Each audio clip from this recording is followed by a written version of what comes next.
സ്ത്രീകൾക്കായി പ്രത്യേക bus service വേണമെന്നൊരു ആവശ്യം അത് നമ്മളിങ്ങനെ സോഷ്യൽ മീഡിയയിലൊക്കെ വലിയ രീതിയിൽ ചർച്ചയായി കാണുന്നുണ്ടല്ലേ.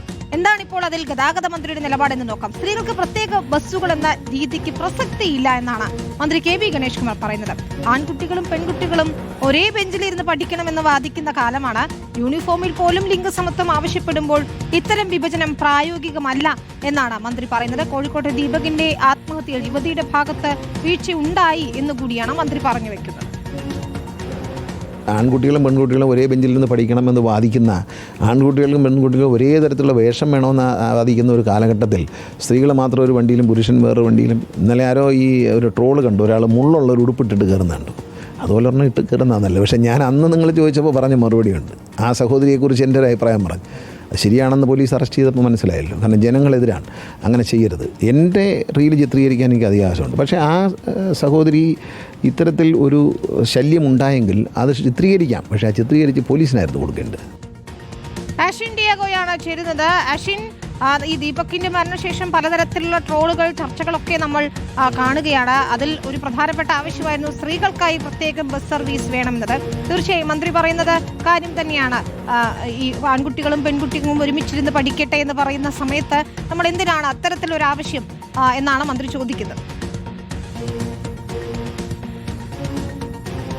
വിനിത, തീർച്ചയായും പ്രത്യേകിച്ച് ഈ ദീപകിന്റെ മരണത്തോടു കൂടി തന്നെ വലിയൊരു ആവശ്യം സോഷ്യൽ മീഡിയയിൽ ഇത്തരത്തിൽ ഉയർന്നിരുന്നു. കാരണം സ്ത്രീകൾക്ക് മുമ്പ് ഉണ്ടായിരുന്നതുപോലെ തന്നെ പ്രത്യേക ഒരു ബസ് സർവീസ് അത് വീണ്ടും ഏർപ്പെടുത്തണം എന്നുള്ളതായിരുന്നു സോഷ്യൽ മീഡിയയിൽ പലരും അഭിപ്രായപ്പെട്ടിരുന്നത്. ഇപ്പോൾ എന്തായാലും മന്ത്രി തന്നെ അതിലൊരു തീരുമാനം അറിയിച്ചിട്ടുണ്ട്. അങ്ങനെ ഒരു വേർതിരിവിലൂടെയുള്ള സമത്വം വേണ്ട, വേർതിരിവിലൂടെയുള്ള ഒരു ഇത് വേണ്ട എന്നുള്ളതാണ് മന്ത്രി പറയുന്നത്. കാരണം ആൺകുട്ടികളും പെൺകുട്ടികളും ഒരേ ബെഞ്ചിലിരുന്ന് പഠിക്കുന്ന ഒരു കാലമാണിത്. മാത്രമല്ല യൂണിഫോമിൽ പോലും ലിംഗസമത്വം ഉണ്ടാകുന്ന ഒരു കാലമാണത്. ഈ കാലഘട്ടത്തിൽ എന്തിനാണ് ഇത്തരത്തിലൊരു വേർതിരിവ്, ആ വേർതിരിവ് കൊണ്ട് ഒരു സുരക്ഷിതം ഉണ്ടാക്കേണ്ടത് എന്നുള്ള കാര്യമാണ് മന്ത്രി ചോദിക്കുകയും ചെയ്യുന്നത്. അതുകൊണ്ട് തന്നെ എന്തായാലും അത്തരത്തിലുള്ള സർവീസുകൾ ഉണ്ടാകില്ല. KSRTC ബസ് എല്ലാവർക്കും യാത്ര ചെയ്യാനുള്ള ഒരു ബസ്സാണ്. അതിൽ അങ്ങനെ വേർതിരിവ് ഉണ്ടാകില്ല എന്ന് തന്നെയാണ് മന്ത്രി പറഞ്ഞു വെക്കുന്നത്. മാത്രമല്ല ദീപകിന്റെ സംഭവവുമായി ബന്ധപ്പെട്ട് മന്ത്രി കൃത്യമായി തന്നെ നിലപാട് പറയുകയും ചെയ്തിട്ടുണ്ട്. ആ യുവതിക്ക് തെറ്റ് പറ്റിയിട്ടുണ്ട്.